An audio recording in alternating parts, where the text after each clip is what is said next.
रिक्षाने जाण्याचा विचार करतोय. या महिन्यातला सगळा पगार बाबाच्या गोळ्या औषधाला खर्च झालाय. उरलेत फक्त एवढेच पैसे आणि याच्यात पूर्ण आठवडा काढायचा आहे.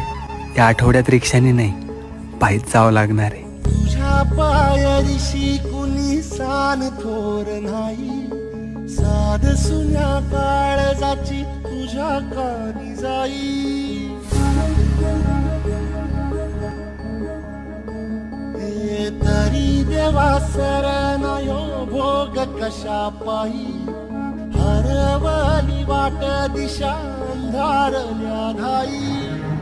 वाळून उधळतो जीव माय बापा, मनवायोरी पेटला खेळ मांडला.